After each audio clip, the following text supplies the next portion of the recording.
结婚当天，许金南为了在医院难产大出血的初恋抛下我，要去当接盘侠。我拦住了他，他却对我怒目而视。宋瑶瑶，那是2条人命。后来我要和他离婚，许金南却后悔了，他不愿意。瑶瑶，再给我一次机会好不好？亲情长相守，真情在人间。大家好，我是秋兰，欢迎观看《真情人间》。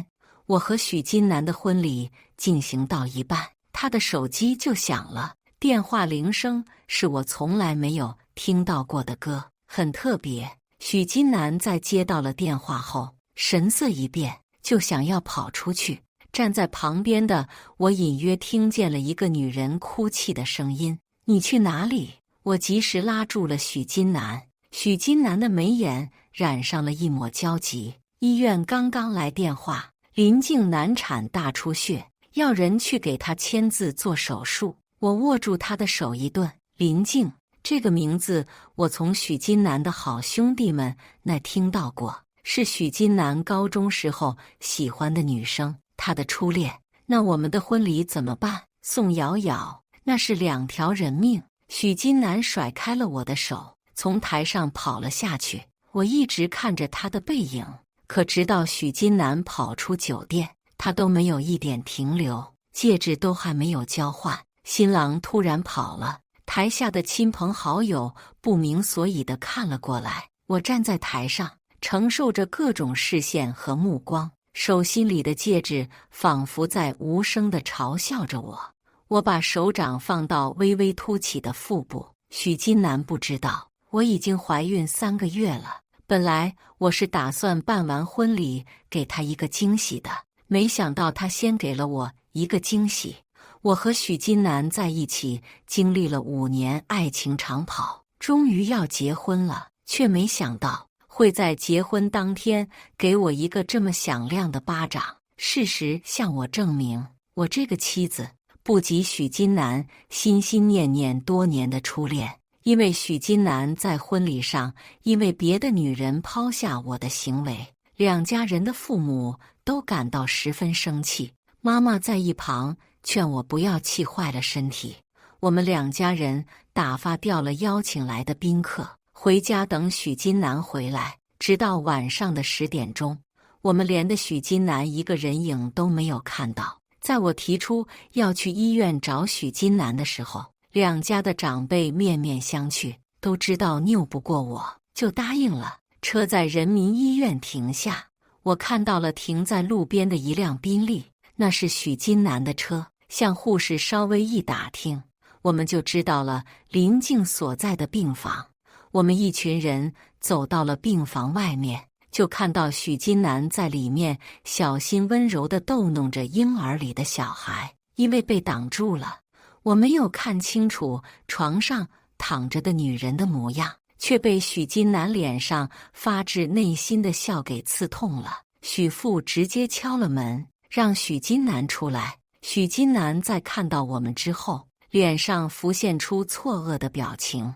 在小心翼翼地为床上的人掖好被子后，许金南走了出来。逆子，你知道你在干什么吗？许金南一出来，许父举着巴掌就打了下去，皮肉闷哼声响起，许金南一侧的脸瞬间红肿起来。看着这一幕，我身边的人都没有一个人出来制止。你知道你错在哪里了吗？许父稍微平息了一下怒火，又问。许金南垂下了头，双手紧握。他抬起头直视许父：我没错，林静需要我，她的孩子需要我。混账东西，你说这话把瑶瑶的脸面放在了哪里？许父万万没想到许金南竟然会说出这样一番话，气得呼吸都粗重了起来。旁边的人都在劝许父不要气坏了身体，好不容易把2家父母劝走了。许金南看了看我，眼里闪过一抹愧疚，身上还穿着今天结婚的礼服。我错开了他，走到了病房门口。下一秒，许金南很紧张地抓住我的手腕。我看了一眼他，视线落到病床上熟睡的女人身上，身形晃了晃，脸色白了一个度。许金南，这就是你念念不忘好多年的初恋吗？他的眉眼怎么和我有5、6分相似？瑶瑶，你听我解释，这只是一个巧合。许金南向前一步，就想要抓住我的肩膀，被我后退一步躲开了。许金南，你忘了吗？当初我说过，如果你心里有人，就直接告诉我。我宋瑶瑶不屑一个心里还装着别人的男人。面对我的质问，许金南沉默了下来。我看着许金南笑了，笑着笑着眼泪出来了。和大多数感情的开始不一样，当初是我追的许金南。5年前，当时的许金南还在消防站里当消防员，我被他的样貌和气质打动，在朋友的怂恿下去给他递了一瓶水。正在执勤的许金南还让我们离远一点，不要妨碍执勤。后来我通过各方的关系找人把许金南约出来见面，我追了他整整1年的时间，给他各种嘘寒问暖，天天往许金南跟前跑。消防站里的人都记住了我的名字，直到许金南有一种出勤，去一个老旧居民楼里救火，他的同事给我打了个电话，啥也没说清楚，就说了个许金南受伤了。我被吓得魂都出来了，直接跑到了他们队灭火的地方。许金南那个时候在给包扎，浑身都被熏得黑漆漆的，我哭得稀里哗啦的，就往他身上抱。据许金南后来回忆说，当时所有的人都被我哭的，因为他要死了，结果只是划伤了手臂，虽然伤口看起来很恐怖，但是没有生命危险。许金南是消防队的队长，他的队员下来的时候，看到许金南和一个女的抱在一起，嘴里调侃：“队长，嫂子这是真心疼了。”我老往许金南面前跑，队里的人都以为我们已经在一起了，意识到自己闹出了个笑话。我埋在许金南怀里，更加不肯出来了。你还要这样抱多久？许金南低头看着我，动了动身体，有些无奈。我这个时候才发现，许金南因为治伤的缘故，露出了大半个上半身，白嫩细腻的皮肤呈现在我眼前。随着而来的是许金南有些偏高的体温，我立刻松开了手，脸耳尖红的滴血，结结巴巴地说了一句对不起。许金南看了我很久，喉咙微滚。算了，从那天后没过多久，许金南就和我在一起了。从这段感情一开始，我就和许金南说过，如果他心里有放不下的女人，我不勉强。那时候的许金南沉默了很久，告诉我的答案是没有。可是在5年后，他却因为初恋在婚礼上抛下了我。许金南，这个婚我不结了，我无法忍受自己的丈夫帮他的初恋养孩子。许金南下意识地摸口袋，想要拿烟，这是他烦躁的时候的习惯。可是他摸了好一会，才发现今天没有带烟。瑶瑶，你为什么一定要这么决绝呢？他看着我，眼睑微红，也有些不耐烦了起来。许金南是个很有风度和教养的人，在一起这么久，他从来没有和我说过一句重话。为了林静和他的孩子，他站在了我的对立面。许金南，你只考虑林静和他的孩子，那我和我的孩子谁来替我考虑？闻言，许金南的呼吸一滞，他下意识地追问道：“你什么意思？”我已经怀孕3个月了。我将早就准备好的体检报告摆在他的面前。早在刚认识许金南的时候，我就知道他是个很喜欢小朋友的人，他们辖区那一片的小孩都很喜欢他。许金南接过了我手里的报告单，激动的手指有些颤抖。下一秒，他抱住了我，亲了亲我的额头。我想要用力推开他，却发现根本没用。许金南向我承诺，如果我不喜欢林静的孩子，他可以让人帮忙领养，但是这件事情要等林静醒过来以后再说。因为我怀孕的消息，许父许母和我爸妈都很高兴。面对许金南犯下的错误，他们一致改了之前的态度，让我再给许金南一次机会。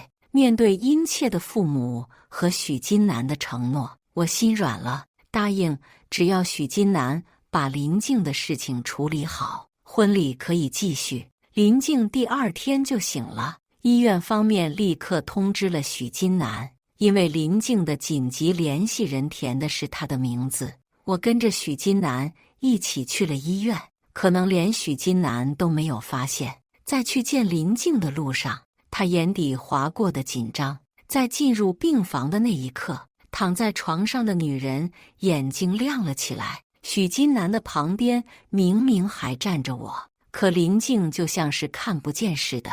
他们俩开始寒暄起来，林静柔柔弱弱的，又加上刚生产完，脸上透着一层白。可是看见了许金南，硬生生地浮现了红晕。他看着许金南，眼睛亮极了，一头黑发披散在身后，脆弱的像是一个菟丝花，轻而易举地勾引出了男人心底对他的保护欲。我作为一个女人，当然读得懂林静的是什么眼神，那分明就是看向爱慕者时才会有的。许金南却恍然不觉。金南，不知道这位是……终于，林静看向了我，面上适时地露出一抹疑惑，好像才看见我这个大活人似的。而我看向了许金南，我也想知道，在林静的面前，许金南会怎么介绍我。闻言，许金南微顿，向他介绍到：“这是我女朋友宋瑶瑶。”下一秒，林静肉眼可见的眼神暗了下来。后来护士过来让人去缴费，许金南跟去了。房间里只剩下了我和林静两个人。不好意思啊，听说昨天破坏了你的婚礼。本来我打电话过去是想让金南让别人过来的，没想到他会直接赶过来。林静作态，虚伪的让人作呕。听完这段话，我不由得嗤笑了一声。林静的脸色瞬间变得很难看，在我的目光下，她所有阴暗的想法都无所遁形。但是她很快就调整好了表情，脸上又挂起人畜无害的笑容。你听说过我吧？在高中的时候，我不耐烦地打断了林静的话。我不在乎，林静这个名字我怎么没有听说过？在刚认识许金南的时候，从他身边的人那里听到的最多的一句话就是：要不是出来那档子事，许金南早就和林静在一起了。可是林静根本不在乎我说什么，自顾自地说了下去。从他的口中，一个我从来没有见过的许金南浮现。许金南会为他买早餐，会风雨无阻地接他上下课，会为他准备一切所需要的东西。这些事情，这些温柔，我从未在许金南的身上体验到。林静弯了弯嘴角，笑意艳艳。要不是我有事，早就没你什么事了。我攥紧了拳头，就要出声反驳，而许金南就在这个时候回来了。我像是一个被戳破的皮球，瞬间泄了气。许金南手里还拿着一个饭盒，抬眸望了进来，像是没有感受到气氛的诡异。我给你打了南瓜粥，喝点吧。许金南动作自然地把饭盒递给了林静。林静看了一眼站在旁边的我，嘴角上扬，没想到你还记得我爱喝这个。下一秒，林静看向我，宋小姐要不要喝一点？她的这一句话好像才终于提醒到了许金南我的存在。许金南的身体一顿，也跟着看了过来，站在他们面前。我像是个局外人，你把事情办了，我先走了。我垂眸拿起包就往外走，无视了许金南欲言又止的神情。我在家里等着许金南回家，却等来了林静母子再次病危的消息，而许金南更是彻夜未回，一个电话都没有打给我，全身心地扑在了林静母子身上。第二天，许金南回到家，就看到了坐在沙发上的他，看了看钟，时间是早上8点，我从来没有这么早起过床，更何况还怀着孕。你昨晚没睡？许金南皱眉，我看向他，露出一抹嘲讽的笑。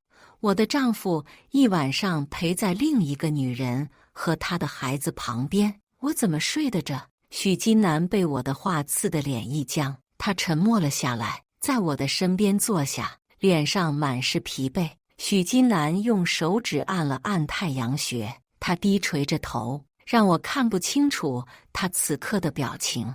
瑶瑶，我们收养林静的孩子吧。终于，他声音微哑地说出了他的想法。我笑了。许金南，这就是你和林静讲了一个晚上给我的结果吗？许金南眉头微皱，像是在指责我的不懂事。孩子现在情况不稳定，而且林静也答应了，她愿意你当孩子的母亲。我们对峙了很久，最终许金南败在了我的眼神下。瑶瑶，我实在说不出拒绝。林静母子无依无靠，我们帮帮她又会怎么样？许金南，我可以收养孩子，以你和我的情况，收养多少个都没有问题，但前提是不能是要做小三人的孩子。什么小三？宋瑶瑶，你什么时候说话变得这么难听了？最终这段对话还是没有结果。就在许金南上楼休息以后，他落在沙发上的手机响了。我记得这个铃声，在婚礼上也是这个铃声打过来的。金南，你能现在来医院一趟吗？林静柔弱的声音在电话里传过来，带着些许焦急。是我淡淡的说了一句，电话立马被挂断了。我再打过去，就显示电话已关机。坐在沙发上想了一会，我还是决定去医院一趟。万一真的有什么事，我在许金南那里就变成罪人了。我赶到病房外，却发现林静躺在床上，什么事都没有。她背对着我，逗弄着婴儿床上的小孩。宝宝，放心，这次妈妈会给你选个好爸爸。林小姐不觉得自己这样的行为很恶心吗？我直接出声。林静的身体一僵，扭过头来，看到是我，下意识地往我身后一看，在确定许金南不在后，林静的眼底划过一抹恼怒。你进来不用敲门的吗？大概是有恃无恐，林静觉得刚才被我吓到了，有些丢脸，继续说道：我怎么了？金南都答应了，他还和我取好了孩子的名字，就叫许艺林。我站到了他的面前，眼底划过一抹冷意。什么意思？我要是你，早就自动让位出来了，毕竟许金南的心里还有我。林静仰着头，眼里满是野心。我终于忍无可忍，挥手一巴掌打了下去。这一巴掌，我是替我自己打的。林静不可置信地捂住了自己的脸，开始尖叫起来。下一秒，他像是疯了一样的伸出手来扯我的衣服和头发。林静的脸上浮现癫狂之色，嘴里不停地骂着脏话。她的指甲太长了，死死地掐住了我的头发和手腕。林静的力量大得出奇，根本不像是在许金南面前柔弱不能自理的模样。我根本无法挣脱开来，拉扯之间，林静突然松开了手。你们在干什么？是许金南的声音，可是我已经顾及不上了，因为惯性往后倒，直接摔在了地上。而许金南却站到了林静的面前，满脸担忧地看着他。突然，林静的脸色一变，眼里浮现出惊恐，手指头指向我。金南，好多的血。许金南转头看向我，脸色一变。我低下头，就看到身下有一滩暗红色的血渍，裤子已经被打湿了。腹部的绞痛传来，许金南的手在颤抖，抱着我就往外面跑，一边跑一边大叫医生。我用尽了最后的一点力气，抓住了许金南的衣领。许金南，要是我和孩子出了什么事，我不会放过你们的。等我再睁开眼睛，就看到了坐在旁边的许金南。他发现我醒了，终于松了一口气，就想要说话，我直接无视了他，看向站在床头眼眶微红的父母。爸妈，我想要离婚。其实早在1个月前，我和许金南就已经领了结婚证，婚礼是后面办的。我的声音微哑，嘴里泛着一股苦涩的味道。其实不用问，我都猜到了，流了那么多血，孩子大概率是保不住的。妈妈上抓住了我的微凉的手，满眼心疼。好，你说什么妈都依你。站在旁边的许金南闻言就要出声，被我爸强势地请了出去。接下来的日子里，我都在休养身体。中间许金南和他父母都来看过很多次，都被我爸妈拦住了。碰了几次壁以后，许金南和许父母就没有再来了。听说因为这件事，许金南被许父打掉了半条命，在医院躺了2天。许家是圈子里出了名的家教严格，许金南为了别的女人宠妾灭妻的事都在圈子里传开了，人人都在看许家的笑话。许父许母被气得半死，直接扬言绝对不会让林静和她的孩子进入许家，他们只承认我这一个儿媳妇。也不知道林静给许金南下了什么迷魂药，让他失了理智。许金南竟然为了林静和许家闹到几乎决裂的状态。可就在这时候，医院里来了一个男人，声称自己是林静的老公。医院里被闹出了很大的动静。我赶过去的时候，就看到许金南和一个矮小又瘦弱的男人扭打在一起，而林静神色慌张地跌坐在地上，脸上有一个通红的巴掌印，头发也被扯乱了，根本没有之前在许金南面前的女神模样。听了旁边看戏的人的谈话，原来那个男的叫叶文杰，自称是林静的老公，头上染着一顶黄毛，一整个小混混的模样。他也不知道从哪里得到的消息，找到了这里，刚好看到许金南抱着孩子从林静房间出来的画面。叶文杰直接就是一拳打了过去。我看了一会，2个男人扭打在一起，你一拳我一拳的，根本分不出胜负。但是叶文杰嘴里骂得太难听了，10句话9句是脏的。许金南也是打红了眼，直到警察来了，这场闹剧才得以收场。林静和许金南被警察带走的时候，刚好从我身边走过。我平静地看着他们狼狈的模样。许金南在看见我的那一刻，身体一僵，脸色白了白，而林静看向我的眼底划过一抹怨毒。最终，许金南因为聚众打架被拘留了，需要有人去保释他。许父许母又被气得不轻，直接回绝道：“让他自生自灭去吧。”兜兜转转，然后警察的电话打到了我这里。我换了身衣服，去了派出所。调解室里，许金南和叶文杰2个人各坐一边，气氛有些凝滞，2个人的脸上都挂了彩。警察带我进了去，许金南看到了我，眼里划过一抹错愕，像是没有想到我竟然会来。许太太，调解协议书，如果你没有什么问题的话，就签字吧。我看了警察一眼，我和他正准备离婚。闻言，警察的脸上露出一抹尴尬，改了口。而叶文杰那边则是林静保释的他，交了保释费准备走。许金南拉住了我的衣服，谢谢你。许金南看着我，喉咙微滚，欲言又止。不用，这是我最后一次帮你。我头也没回地上了车，这算是我给这一段感情最后的体面。油门踩动，许金南竟然拦在了我的车前面，我一个急刹停了下来。许金南，你疯了吗？我怒吼道，按响了喇叭。许金南依旧一动不动地站在那里。瑶瑶，你能不能再给我一次机会？没可能，我冷声回答，直接从他的旁边开了过去。叶文杰跟着林静回了医院，因为我还在医院里面疗养，所以每天都有护士跑来和我更新最新的情况。林静哭着和许金南告状，说她不爱叶文洁，说她被家暴，让许金南救她。许金南听了，拉着叶文洁的脸就是一拳。叶文洁也是被打怕了，看着许金南和林静骂骂咧咧地走了。结果许金南一出医院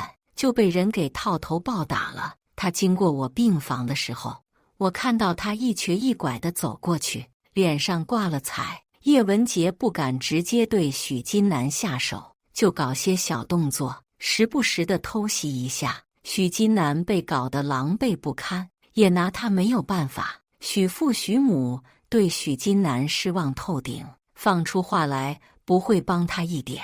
许金南因为要帮初恋养孩子，还被人家老公揍了的事情在圈子里传开了。那些往日里和许金南玩的公子哥都在背地里笑他抢着去给人家当接盘侠，干这么掉价的事。可是不知道为什么，叶文洁突然变了态度，主动让许金南做孩子的爸爸。护士们在我面前说的眉飞色舞，全部都在取笑那3个人。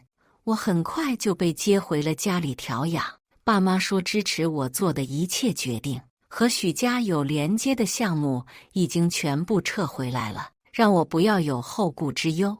离婚冷静期结束后，我和许金南去民政局领了离婚证。走出去的时候，我还有点恍惚。在1个多月前，我曾经充满幸福地规划着我和许金南的婚后生活。现在我已经和他离婚了。临走前，许金南拉住了我的手腕。一段时间不见，他消瘦了许多，眼里满是疲惫。瑶瑶，我们能不能再谈谈？我甩开了他的手，头也没回。不用了，我没有给别人当后妈的习惯。处理完和许金南的事情后，我直接去国外散心去了。再回来的时候，就听到了许金南坐牢的消息。据说叶文洁在许金南认了孩子之后，狮子大开口，向许金南要1000万。叶文洁不知道从哪里知道了许金南的身份，想要借机敲他一笔大的。但是他没有想到，许金南早就被赶出了家门，被许父许母断了钱财，根本拿不出来那么大笔的钱。于是叶文洁就借着许金南的名义在外面和别人借钱。许金南知道了以后很生气，和叶文洁打了一架。叶文洁打不过，就拿林静出气，拼命虐打他，结果被许金南撞见了。2个人拉扯之间，叶文洁脖子撞到了玻璃渣上，大出血，当场死亡。许金南被认定为过失杀人罪，而林静亲眼看到了这一幕，硬生生地被吓疯了。许金南进去那天，我去见了他一面。在看到许金南的第一面，我无法把眼前这个狼狈颓废的男人和过去意气风发的许金南放在一起。许金南拿起接线电话：“怎么，你也是来看我的笑话的吗？”我看着他，浅笑着摇了摇头：“不是，我是来给你一个礼物的。”我把桌子上的文件夹打开，把里面的东西摆在了许金南的面前。在看见里面的内容时，许金南的瞳孔微缩，神色变得癫狂，张开嘴开始大声地笑。文件袋里的内容是林静高中时候的打胎记录。我曾经听许金南的兄弟说过，林静在高中辍学的时候向许金南借了一大笔钱。其实那个时候林静就已经和校外的小混混在一起了，也就是叶文洁，还意外怀孕了。但是她骗了许金南，说家里需要钱，把自己伪装成了一个可怜的白月光。但其实这个白月光的里面心都是脏的。许金南，原本你的幸福唾手可得的，是你自己亲手毁了。你在里面好好改造吧，就当是为了我那未出生的孩子赎罪。我面无表情地站起来就要离开。许金南的眼泪从眼角滑落，他死死地抓着铁栏杆，一下又一下自虐似的撞击着。我成功地从他的眼里看到了浓郁的后悔。后面我又去精神病院见了林静，他疯疯癫癫，嘴里不知道在说些什么。我就坐在他的面前，林静在看到我的那一刻身体抖了抖。我永远忘不了那天我撞见他和叶文洁在病房里的谈话。林静攀附着叶文洁，脸上满是讨好。我也没有想到那女人这么容易就流产了，毕竟我高中的时候试过好多办法都没有事，谁知道她轻轻松松的就没了孩子，那都是她活该。后来我听到了林静和叶文洁准备坑许金南的计划，可是我没有告诉任何人，我也没有去主动找林静的麻烦。看着眼前这个疯疯癫癫的女人，我笑了，靠近她说了一句：“你知道我当初为什么那么轻易放过你吗？因为我相信恶人自有恶人磨。”在我说完这句话的瞬间，我看到了林静眼底升起的一抹恐惧。原来她没有真疯。我站了起来，和旁边的工作人员说：“好好照顾她，千万不要让她跑出来了。”是。林静被抓回了精神病院里面。我相信在那个地方，就算她现在没疯，也很快就会疯了。毕竟人总要为自己做出的事情付出代价。感谢大家的观看，欢迎大家在下方评论区讨论。如果你喜欢这类故事，记得点击订阅真情人间，并分享给更多的人，这会对我帮助很大。再次感谢大家的观看。